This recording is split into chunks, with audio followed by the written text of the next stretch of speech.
세상이 참 많이 바뀌었습니다. 그런데 물론 좋은 쪽으로 바뀐 것도 많지만은 또 좋지 않은 쪽으로 바뀐 것도 참 많이 있는 것 같아요. 특별히 사회적으로 합의된 어떤 기본값이 상당히 많이 바뀌어 버린 것이 아닌가 그런 생각을 많이 하게 되는데, 그 비근한 예로 지금은 그 기사거리조차 되지도 않지만은 전에는 그 신문에 그 단골 메뉴로 빠지지 않는 내용이 있었습니다. 그게 바로 뭐냐 그러면 불륜 기사였습니다. 이 불륜의 특징 중 하나가 숨기는 관계 아니겠습니까? 떳떳하게 드러내지 못한 관계입니다. 그래서 그 관계가 들통이 나면 사회적인 지탄을 받기도 하고 또 큰 수치를 당하기도 했어요. 그런데 이런 것들이 요즘에는 거의 기사에서 다루어지지 않고 있다. 전혀 이런 사건이 일어나지 않아서가 아니고 그만큼 우리 사회가 바뀌었다. 이제 그런 그 바뀐 상황을 보여주고 있는 것이죠. 이런 의미에서 이 관계라고 하는 것도 또 수준이 있습니다. 수준 낮은 관계의 대표적인 특징 중에 하나가 불륜처럼 떳떳하게 드러내지 못하는 이 숨기는 것입니다. 연애를 하는 사람들도 보면 처음에는 조심스럽게 숨어서 만나는 것은 그 만남 자체가 관계 자체가 아직 그 수준이 높지 못하기 때문에 그렇습니다. 그런데 어제 우리 간사님처럼 드러내놓고 또 결혼하는 순간부터 이 책임과 의무가 포함된 높은 수준의 관계로 들어서는 것입니다. 이 종교에 있어서도 보면 사입이나 이단이 바로 여기에 속합니다. 이 이단 활동을 한다든지 또 사입이 이 활동을 하는 사람들 보면 떳떳하게 자신의 정체를 드러내지 못하고 자신을 숨기면서 비밀스럽게 활동을 하는 것을 볼 수가 있어요. 이게 사입이나 이단의 특징입니다. 그러면서 이제 자기들은 그렇게 모략이다. 뭐 그렇게 자기들 합리화를 하고 있습니다. 아무튼 마치 뭐 위장 전입을 하고 또 위장 취업을 하듯이 위장 교인으로 교회에 등록을 해서 교회를 잘 섬기는 척하다가 어느 순간에 정체를 드러내고 교회를 혼란에 빠뜨리는 사례가 우리 주변에서 종종 일어나고 있습니다. 제가 아는 목사님이 섬기는 교회에도 이렇게 위장 교인으로 인해서 크게 교회가 어려움을 당했습니다. 요즘 이단들이 흔히 사용하는 수법이 바로 그렇습니다. 이 신앙도 낮은 수준은 예수님과의 관계를 분명하고 당당하게 드러내지 못하고 자꾸 숨기려고 그래요. 옛날 시골에서 뭐 지금은 다들 뭐 자동차로를 다니고 차로 다니고 또 차에서 바로 내려가지고 교회에 들어오고 집에서도 그냥 바로 차를 탈 수가 있고, 아니 그냥 차 안에다가 성경책 두고 다니잖아요. 그런데 전에는 들고 다녀야 됐잖아요. 그러니까 교회 가는 것이 부끄러운 사람들, 아직 주님과의 관계가 깊이 되지 못한 사람들은 아예 성경책을 가지고 다니지 않거나 자꾸 성경책을 가지고 다녀라 그랬으니까 신문지에다가 돌돌 말아갖고 싸갖고 가지고 와요. 어디 간가 그러면 저기 그래요. 교회 간다는 소리도 뭐 저기 간다 그래요. 그래가지고 교회 앞에서 두리번 살피다가 사람들이 안 볼 때 살짝 들어가요. 뭐 식사기도 하는 사람들도 그러지 않습니까? 공개적으로 이렇게 기도하는 것이 멋쩍 그렇다고 해서 또 기도도 안 하고 밥 먹기는 그러니까 마치 손을 위에서부터 밑으로 한번 싹 훑습니다. 세수하듯이. 그렇게 그냥 순식간에 기도를 해치운 사람도 있고, 또 어떤 사람은 이렇게 손을 딱 이렇게 하고 있어요. 예. 그렇게 해서 뭐 기도를 하는 사람들이 있어요. 천주교인들은 대부분 이렇게 성호를 긋잖아요. 이거 그냥 번개처럼 이것을 긋고 밥을 먹어요. 물론 뭐 우리가 기도를 하지 않고 밥을 먹는 것보다야 기도한다는 것 자체가 뭐 소중한 일 아니겠습니까? 그런데 그것을 떳떳하게 드러낼 수가 없다. 드러내는 것이 부끄럽다. 그렇게 생각을 한다면 조금 문제가 있는 것이고 아직 주님과의 관계가 성숙하지 못하다라는 그런 하나의 그 증거일 수가 있는 것이죠. 아무튼 자신이 주님을 믿는 사람이라는 사실을 드러내고 싶지 않고 또 숨기고 싶은 것은 주님과의 관계가 건강하지 못하다는 의미일 수가 있습니다. 아직 낮은 수준의 관계에 있다는 뜻이겠죠. 공개적으로 주님과의 관계를 드러낸다는 것은 성도로서의 정체성이 분명하다는 뜻입니다. 또 주님과의 관계가 수준이 높다는 그런 뜻입니다. 더 나아가서 이 말은 내가 믿는 것을 굉장히 자랑스럽게 여기고 내가 믿는 주님을 자랑스럽게 여긴다는 그런 의미가 되는 것이죠. 오늘 본문은 주님과의 관계를 공개적으로 드러내는 것에 대한 그런 말씀입니다. 그런데 사실은 오늘 본문이 제가 내용을 지난주에도 말씀을 드렸었는데 사실 이 말씀은 이왕 평상시 지금처럼 우리가 신앙의 자유가 있는 그런 것 평상시에 처해 있는 사람들에게 주신 말씀이 아니고 박해 상황을 지금 염두에 두고 하신 말씀이에요. 물론 지금 누가가 이 누가복음서를 기록하고 있을 당시가 박해 상황은 아니에요. 그런데 이 교회가 지금 점점 이게 박해 그 세상의 교회를 또 기독교 신앙인들을 부정적으로 여기고 있고 그래서 이 박해의 그림자가 점점 드리워지고 있는 그런 상황을 염두에 두고 하신 말씀입니다. 그래서 사실 그 12장 4절부터 12절 말씀은 이 박해 상황에서 박해에 대한 박해 앞에서 성도의 자세에 대한 말씀이에요. 핍박 앞에서의 성도의 자세에 대한 말씀입니다. 지난주의 말씀은 몸만 죽이는 사람을 두려워하지 말라. 사람을 두려워하지 말고 몸과 영혼까지 지옥에 던져넣는 권세를 가지신 하나님을 두려워해라. 더 큰 두려움으로 작은 두려움을 극복해라. 그런 의미의 말씀이었습니다. 그리고 오늘 본문은 사람, 특히 이 박해자 앞에서 주님을 당당하게 시인하라. 어디서든지 자기의 신앙을 드러낼 수 있는 정체성이 분명한 성도가 되라. 그런 말씀입니다. 그리고 이제 10절에서 12절 말씀은 박해자 앞에 끌려갔을 때 무슨 말을 해야 할지 걱정하지 마라. 그런 의미입니다. 성령께서 늘 함께 하시면서 성령이 지혜를 주셔가지고 적절한 말을 주시리라. 그런 내용입니다. 결국 이 4절에서 12절까지 말씀은 어떤 경우에도 사람 두려워하지 말고 하나님만 두려워하고 또 주님과의 성숙한 관계를 유지하고 주님을 굳게 신뢰해라. 그런 말씀입니다. 이것이 일상생활은 물론 박해와 같은 이 비상 상황에서 성도가 가져야 될 중요한 태도다. 그런 말씀입니다. 특별히 오늘은 그 두 번째 단락에 해당되는 8절, 9절 말씀을 가지고 함께 은혜를 나누고자 합니다. 8절에 보면 이렇게 시작을 하고 있어요. 내가 또한 너희에게 말하노니 누구든지 사람 앞에서 나를 시인하면, 그래서 여기서 사람이 누구냐? 물론 뭐 일반적인 사람일 수도 있겠지만은 오늘 본문의 문맥상에서 문맥상으로 본다면 이 4절에 몸을 죽이는 사람이에요. 몸을 죽이는 사람.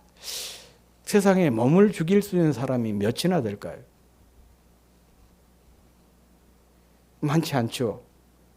이 몸을 죽일 수 있는 사람이라고 하는 것은 이 성경이 쓰여질 그 당시에 절대 권력을 가진 로마 황제라랄지 그 황제의 명령을 받은 그런 사람들을 가리키고 있는 것이죠. 다시 말하면 우리가 예수를 믿는다는 이유로 우리를 박해하는 박해자, 바로 이 사람들이 바로 오늘 본문의 8절에서 말씀하고 있는 사람입니다. 이런 사람 앞에서 금지된 이름을 부르고 또 금지된 존재를 섬긴다고, 내가 섬긴다, 그렇게 공개적으로 시인하는 일이 쉬운 일은 아닐 것입니다. 적어도 이런 사람 앞에서 금지된 이름을 부르고 금지된 존재를 섬긴다고 공개적으로 시인한다는 것은 결국은 자기 목숨을 거는 일이에요. 실제로 이와 같은 상황이 구약성경 다니엘서에 보면 기록이 되어 있습니다.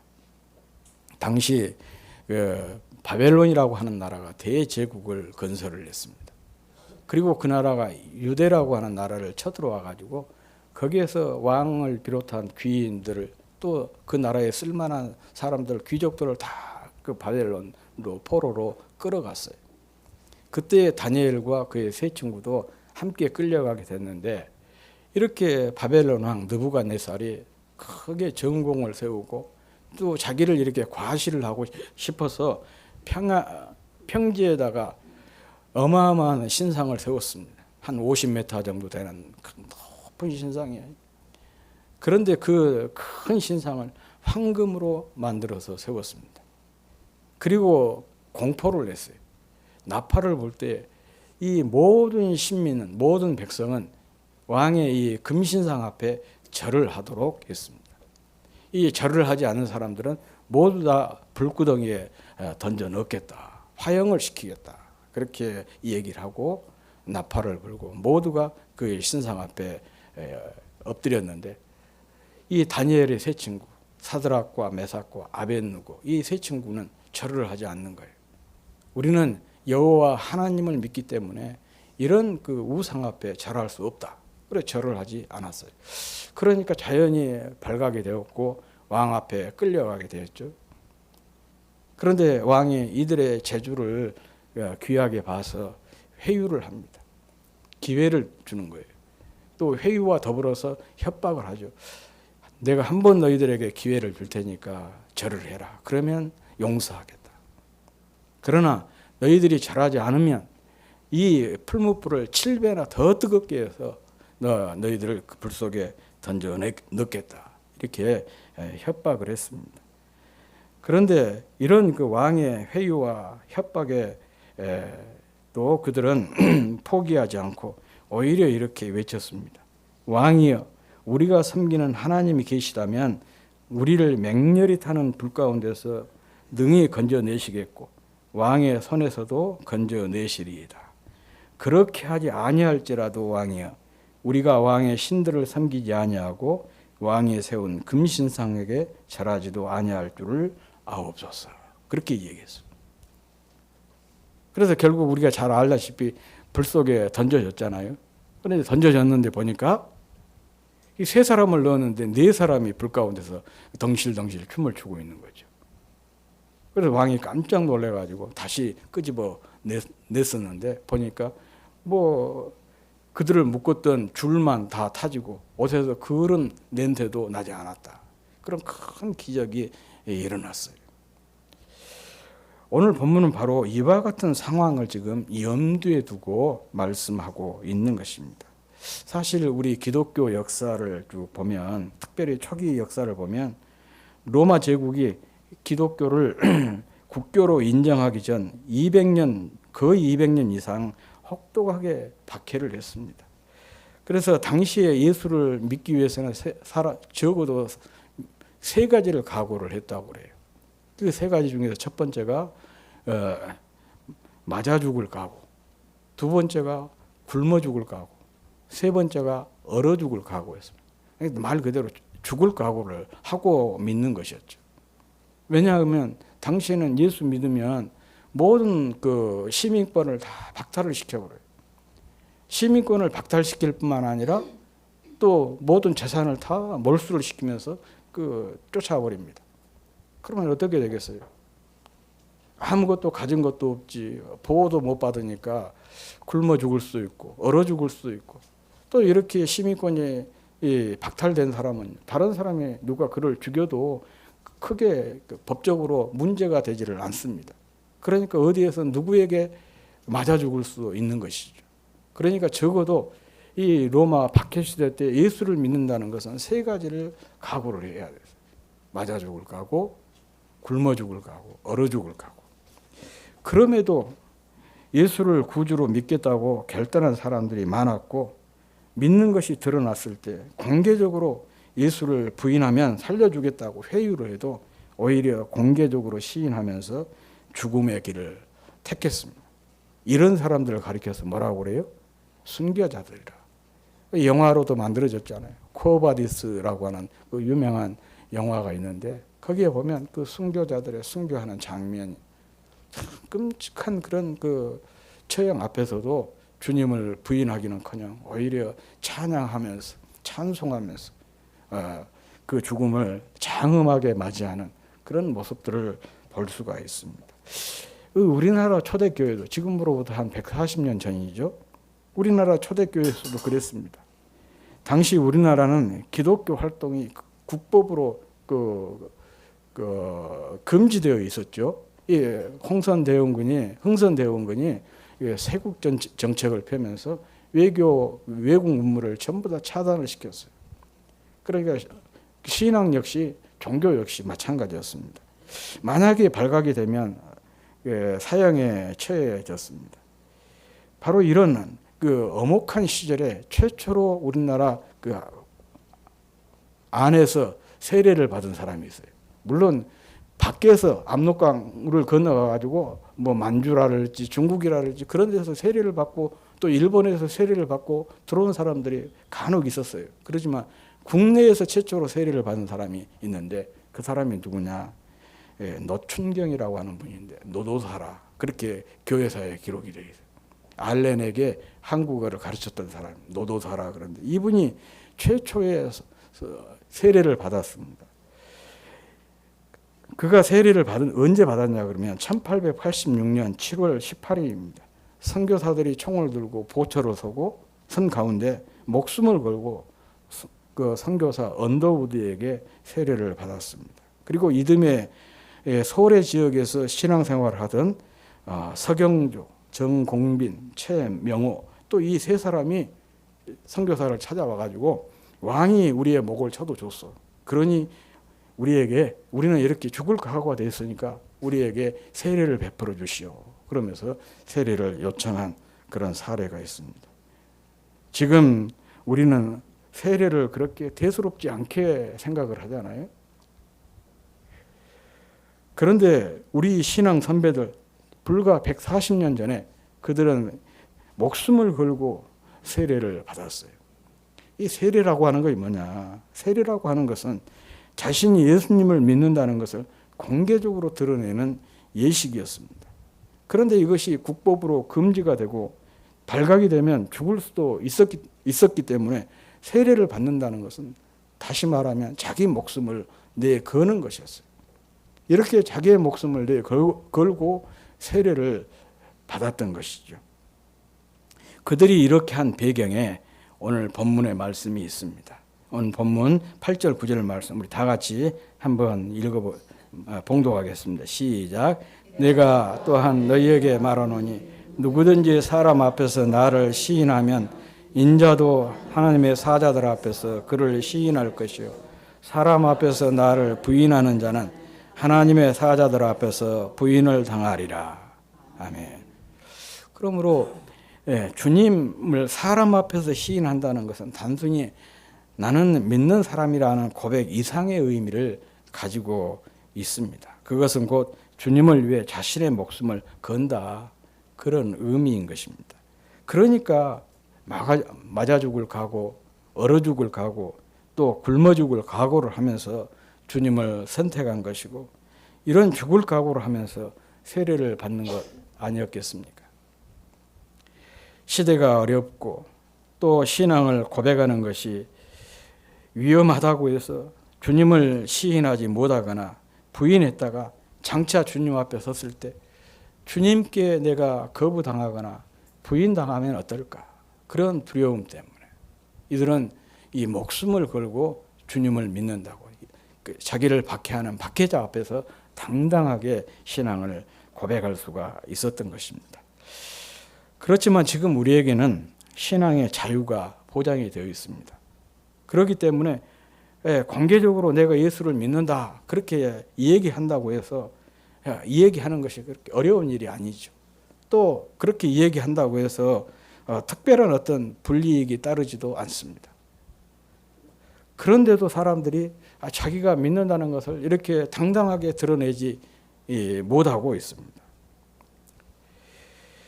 왜 이렇게 어떤 불이익이 따른 것도 아니고 또 어떤 그 위협이 따른 것도 아닌데도 에도 불구하고 주님을 사람들 앞에서 시인하지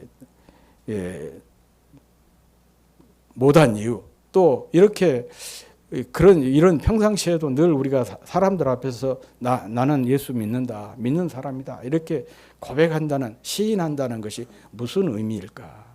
이제 그 점을 좀 오늘 우리의 상황이 이 성경의 상황과 조금 다르기 때문에 우리 상황에서 이 말씀이 우리에게 어떤 의미를 주는지 그 점을 좀 말씀을 드리려고 합니다. 이것은 제가 서두에서 말했던 것처럼 관계의 문제로 우리가 이해를 할 수가 있습니다. 인간을 사회적 동물이라 그렇게 얘기하잖아요. 또 관계적인 동물이라 그렇게 얘기를 합니다. 그 말은 많은 관계를 맺고 그 관계 속에서 살고 있다는 뜻입니다. 그런데 그 많은 관계가 있지만 그 관계들마다 수준이 달라요. 관계의 질이 다릅니다. 한번 여러분의 관계를 생각을 해보십시오. 사람들과 이렇게 여러 관계를 맺지만은 어떤 사람과의 관계는 내가 그 사람하고 친하다, 관계를 맺고 있다 그런 것을 말하고 싶지 않은 사람, 숨기고 싶은 사람이 있지 않습니까? 그런 관계는 관계의 수준이 낮다는 뜻이죠. 질이 낮은 거예요. 반면에 어떤 사람과의 관계는 이렇게 자랑하고 싶어요. 드러내고 싶어요. 또 그 사람과 더 좋은 관계를 위해서 기꺼이 내 자신을 희생하기도 하고 헌신하는 그런 관계도 있습니다. 이것은 뭐예요? 그만큼 관계의 수준이 높다는 뜻이죠. 관계의 질이 좋다는 그런 의미입니다. 주님과의 관계도 마찬가지입니다. 주님을 믿는다고 공개적으로 말해도 어떤 불이익도 당하지 않는데 드러내지 않고 오히려 믿는 것을 숨기려고 한다면 그것은 아직 주님과의 관계 수준이 낮다는 의미일 것입니다. 반면에 주님을 믿는 것을 자랑스럽게 생각해서 만나는 사람에게 주님과의 관계를 드러내고 나아가서 주님을 믿도록 권면한다면, 그리고 주님을 위해 어떤 희생과 헌신도 아까워하지 않는다면 이는 주님과의 관계 수준이 높고 또 관계의 질이 좋다는 뜻일 것입니다. 이것이 본문이 오늘의 우리에게 주는 메시지입니다. 그러므로 주님과의 관계를 숨기지 않고 어디에서든지 어느 때든지 공개적으로 시인할 수 있는 사람이 되어야 된다. 기꺼이 주님을 위해 희생하는 사람이 되어야 된다. 그런 의미입니다. 이 모두를 딱 어떤 분이 한 단어로 요약을 했더라고요. 그 한 단어가 뭐냐? 전도예요. 전도. 전도라고 하는 것 자체가 바로 뭐예요? 내가 예수를 믿는 사람이라는 것을 공개적으로 시인하는 거 아니겠습니까? 공개적으로 드러내는 거예요. 그래야만이 전도할 수가 있잖아요. 그리고 주님과의 관계 수준이 높고 질이 높으니까 내가 믿는 예수를 상대방에게 소개할 수가 있는 거 아니겠습니까? 아니, 나도 확신이 없는데 어떻게 상대방에게 권면을 하겠습니까? 내가 믿어보니까, 내가 어떤 것을 경험해보니까 그게 나에게 확신을 줘요. 그러면 자신 있게 얘기하지 않습니까? 제가 비타민 C 얘기를 했더니 전에 담임 목사님이 그래요. 저를 보고 자네 대학원까지 나온 사람이에요. 그래요. 왜요? 그랬더니 어떻게 대학원까지 나온 사람이 그런 것을 갖다 그런 말에 홀딱 반해가지고 막 이 얘기를 하고 그러냐, 그런 거예요. 이해가 안 된다는 거죠. 그런데 그분은 비타민 C를 먹고 경험을 못 해보니까 그런 것이고, 저는 비타민 C를 딱 먹고 효과를 봤어요. 한 10년 이상 고생했던 그 피부병이 일주일 만에, 일주일도 모른 거예요. 내가 일주일 후에 발견을 했으니까. 그게 그냥 싹 사라져 버린 거예요. 그런 제가 약도 먹어보고 연고도 발라보고 뭐 별짓을 다 했거든요. 유황에 집에 사다가 그거 가지고 목욕도 해보고 심지어는 수은 있잖아요. 수은 농약 만드는 거. 그 수은을 태워가지고 목만 이렇게 코로 들어가면 죽으니까 딱 바람 잘 통하는 곳에 앉아가지고 옷 딱 벗고 그런 일까지 다 했어요. 그래도 소용이 없었어요. 그런데 비타민 C 먹고 한순간에 딱 나와 보니까 제가 그 얘기를 안 할 수가 없는 것이죠. 그래서 설교 시간에 이런 간증을 했더니 마침 그때 약사가 있었어요. 교회에. 목사님 제가 목사님 비타민 C 평생 되겠습니다. 근데 제가 한 번도 안 찾아갔어요. 내가 경험을 하니까 이 얘기를 할 수밖에 없는 거잖아요. 전도도 마찬가지인 것이죠. 내가 경험한 예수 만나서 그 생명을 내가 경험하고 나니까 견딜 수가 없는 거잖아요. 그래서 이 얘기한 것이죠. 그리고 이 전도를 하자면 그냥 합니까? 시간 내야 되는 것이지 또 그 물질도 드려야 되는 것이 한 사람 전도하는 거 쉽지 않잖아요. 많은 공을 들이지 않습니까? 헌신과 희생이 거기에 다 농축이 되어 있는 것이. 그런 점에서 바로 이 말씀, 사람 앞에서 주님을 시인한다. 이 말씀은 전도다. 그렇게 어떤 분이 딱 한 단어로 요약을 해서 표현을 했더라고요. 저도 이 말에 100% 공감을 합니다. 아무튼 신앙생활이 뭐냐, 이런 사람이 되기 위해서 주님과의 관계 수준을 늘 높이는 것이고 관계의 질을 높이는 것입니다. 이런 관계의 수준과 질을 높이기 위해서 우리가 늘 기도하는 것이고 찬양하는 것이고 말씀을 묵상하는 것이고 또 지속적으로 이렇게 예배 생활을 하는 것 아니겠습니까?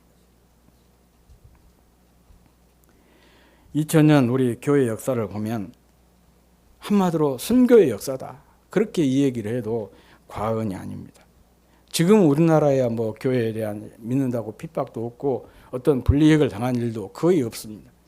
오히려 기독교가 뭐 기득권이 돼가지고 믿는다는 것을 공개적으로 얘기해서 혜택 보는 일이 더 많을 수가 있습니다. 그렇지만 지구촌 곳곳에서 아직도 핍박과 순교가 진행 중에 있습니다. 그들이 순교를 당한 것은 주님을 공개적으로 시인한 것 때문입니다. 달리 말하면 박해자들이 요구한 대로 공개적으로 주님을 모른다 이 한마디를 못해서 그렇게 된 것입니다. 대표적인 한 사람을 소개하자면 초대교회 시절에 폴리캅이라고 하는 교부가 있었습니다. 이 폴리캅은 요한계시록 2장에 보면 7교회가 나오는데 그 7교회 중에 4대 교회라는 교회가 있습니다. 서머나라고 하는 교회가 있습니다. 바로 이 서머나 교회의 감독이었다고 그래요. 그런데 복음서에서 보면 제자들이 다툴 때 주님께서 어린아이 하나를 품에 안고 그들에게 그 겸손에 대한 교훈을 하셨어요. 그때 예수님의 품에 안겼던 그 어린아이가 폴리캅이었다. 그런 그 전설이 있습니다. 이건 어디까지나 전설입니다. 아무튼 이 폴리캅은 사도 요한의 제자이기도 했던 사람인데 이 서머나 지역에 기독교 박해가 있을 때 순교를 당했던 분입니다. 그런데 이분이 얼마나 탁월하게 신앙생활을 잘했고 또 인품이 좋았던지 이 서머나 지역의 로마 감독까지도 이 폴리캅의 인격에 감동이 됐던 것 같아요. 그 주변에 있는 사람들이 폴리캅을 죽여야 된다. 저 사람은 너무 영향력이 크기 때문에 이 사람을 가만히 두면 기독교인들이 더 많이 늘어나니까 저 사람을 죽여야 된다. 막 그렇게 얘기를 해도 이 총독이 보니까 너무 괜찮은 사람이에요. 너무 훌륭한 사람이에요. 죽이기에는 너무 아까워요. 그런데다가 연세도 지금 86세나 되고 그러니까 그래서 찾아가고 개인적으로 회유를 한 거예요. 그냥 사람들이 당신을 이렇게 죽여라고 그랬었는데 딱 사람들 앞에서 한 번만 예수 안 믿겠다. 모른다. 부인해라. 그리고 다시 믿으면 되지 않냐. 진짜 그 폴리캅을 사랑해서 살리고 싶어서 그렇게 회유를 해서 이 얘기를 했어요. 그때 폴리캅이 뭐라고 얘기했냐. 거부합니다. 그러면서 내가 86년 동안 주님의 종으로 주님을 섬겼습니다. 그런데 내가 섬기는 동안 우리 주님은 나를 한 번도 모른다고 하시지 않았는데 내가 이 순간에 내 목숨 살리자고 주님 모른다고 어떻게 이 얘기할 수가 있겠습니까? 거절을 했어요. 그래서 결국 이분은 산채로 불태워 죽임을 당했습니다. 이렇게 이 폴리캅이 비참하게 죽임을 당한 것은 단 한마디를 못해서 그렇습니다. 나는 예수를 모르고. 이 한마디를 못해서 화형을 당했습니다. 폴리캅뿐만 아닙니다. 지금도 앞서 말씀을 드렸듯이 지구촌 곳곳에서 박해를 받는 성도들이 있고 또한 순교자가 계속해서 발생하고 있는데 이들의 공통점도 마찬가지예요. 예수를 모른다. 예수를 믿지 않겠다. 이 말 한마디면 살 수가 있는데 이 말을 못해서 차마 이 말을 못해서 죽임을 당하고 있는 것입니다. 아니 그 이름 때문에 그 이름을 위해서 죽는 것입니다. 예수 그리스도 그 이름 때문에 살고 그 이름을 위해서 사는 우리 모두가 될 수 있기를 주의 이름으로 축복합니다. 그래서 주님과의 이 관계가 수준이 높고 관계의 질이 높고 또 주님을 믿는 성도로서의 정체성이 분명한 우리 성도들이 다 될 수 있기를 주의 이름으로 축복합니다. 이런 사람들이 장차 주님 앞에서 인정받게 되고 또 주님 앞에서 사랑받게 되고 주님의 복을 듬뿍 받는 귀한 은혜가 임할 줄로 믿습니다.